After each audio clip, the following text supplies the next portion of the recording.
Hello, everyone. My name is Emily Moss, and I am a board member of the organization WASB. And we are here today with composer Alex Ehredt, who was a recent winner of our fourth WASB International Composition Contest for his composition Drive in the category that's new this year that we're calling the Emerging Composer, Category 3.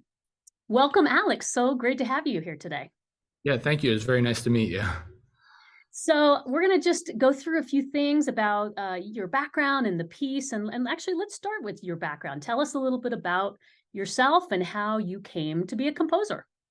Yeah, so kind of a long road to becoming a composer. I got a later start than most people. I started in elementary school as a saxophonist, came up as a band kid all the way through high school, did high school marching band. I marched DCI, did all of that, and wanted to be a music teacher. That was my goal. I wanted to end up, teaching marching band. That was my love.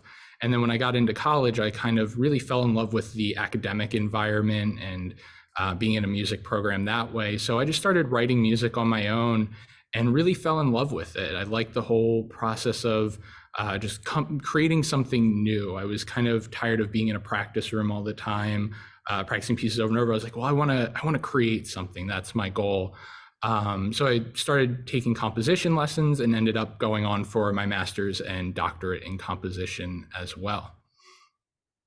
Great. I'm not surprised to hear of your background in marching band and DCI. That's certainly present, I think, in your composition Drive, for sure. Yeah. Let's speak a little bit about the composition. Was there any inspiration behind it, or what brought you to this work? Yeah, so I had written the initial draft of this just after I moved out of Tampa, Florida to go do my master's in California. And in Tampa, if you've ever been here, there's a road called Bayshore Boulevard, and it's right along the bay. There's $1 million homes that line it, and it leads you right into the city. So I really took inspiration from that road in particular and wanted to write a piece that evoked the spirit of driving in chaotic traffic, something surrounding a city, but still have this kind of pristine waterfront feeling to it. So in the composition, I mixed that very chaotic, fast-paced music with nice, long, lyrical contrapuntal lines as well in there. I was kind of missing living in Florida at the time, having just moved out. So I was kind of writing a piece that harkened back to that and kind of longing to be by the water again. And then eventually got to move back down to Tampa. So that was when I rewrote the piece this past summer. Okay, great.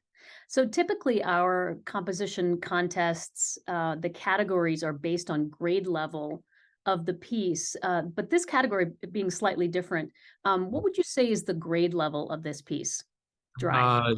Somewhere in the 5 range. Very fast-paced, very technical, atonal, but not dissonant, dissonance with atonality. So definitely grade 5. It really challenges all the performers and calls for a fairly large ensemble as well, and a lot of percussion use in there. Yeah, so maybe at least 6 players or more. Yes, there are 6 percussion parts called for. Okay, got it. Wonderful. So if a conductor were considering programming this work, would you have any particular suggestions for them about how to think about preparing the piece? Any specific challenges they may face? Anything that would come up for you? Yeah, my first comment to a conductor would just be have fun with the piece. I want every performer, every conductor to have fun with my music. I mean, that's why we're all here. We love performing and creating music. So that's first and foremost. But from a technical perspective, it's very dense orchestrationally throughout a large majority of the piece. But there's a lot of really intricate lines and interesting stuff that's within that dense texture. So really paying attention to those little inner lines and the importance of them and making sure everything is heard within there. And then contrasting that, the spots that are very sparse in orchestration, those are really important as well to highlight because of the timbral changes. I like to kind of pass things between different sections, different subsets of sections, The term that my doctoral advisor used was super instruments. And I really like to use that, where we pull instruments from every different section, woodwinds with brass, not just pitting woodwinds against brass throughout the whole thing. And then really paying attention to how percussion is used within the ensemble. I like to think of them all together. Percussion's not separate in my mind. They're just as important as the trumpets, as the trombones, as the tuba, and all of that. Yeah, got it. So the idea of a super instrument is taking two different timbres and sort of melding them together to create a new almost instrument in and of itself. Timbrely, Yes, sound right? yes, exactly. So adding, flute timbre mixed with maybe muted trumpet or something like that, all of that together creates that unique sound in the music that's, we just wouldn't expect. Oh, excellent. That sounds fascinating.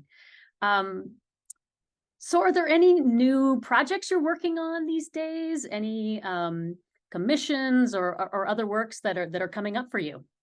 I'm actually kind of in a little bit of a lull, and I get to pursue some of my passion projects right now. I just finished a commission for a piece for voice, piano, and violin. The text was a poem about Florida, actually. Somehow, a lot of my music ends up coming back to being inspired by where I live. So I just finished that up, but now I am working on creating a piano reduction for my concerto for alto saxophone and wind ensemble. That piece had received the James Croft grant, I think a year or two ago now. So I wanted to pare it down to be like a solo recital piece. So I'm taking that wind ensemble part and paring it down for piano. Ooh, fantastic. Anything interesting to point out about that piece? Is it particularly challenging for the saxophone soloist? Yes, it's challenging for everyone. It was actually my doctoral dissertation piece, the concerto. So it's 3 movements in length, calls for a very large wind ensemble, just like Drive does. And it is very technically challenging. Movements are fast, slow, fast. But what's interesting is the middle movement I had originally conceived as being for just solo saxophone, but it's actually for now just the solo saxophone with principal players in each section. So it's almost like a chamber piece in the middle of this big concerto. Oh, that sounds really nice.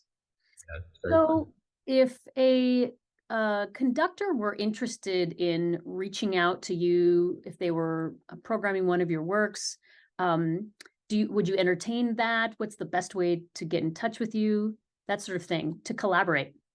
Yeah, so I do have a website. It's my first last name music.com, so alexehredtmusic.com. I'm the same thing on all of my social accounts, so Facebook, Instagram, I answer it all, as well as my email. It's all on my website. And I love meeting new conductors, performers, talking music with everyone, especially talking with band people. It's the area I grew up in, and it's the area I thrive the most in. Excellent. Alex, thank you so much for your time today. And congratulations again on your win in this category for the composition contest. Thank you very much. Yeah, have a great rest of your day, and thanks for tuning in.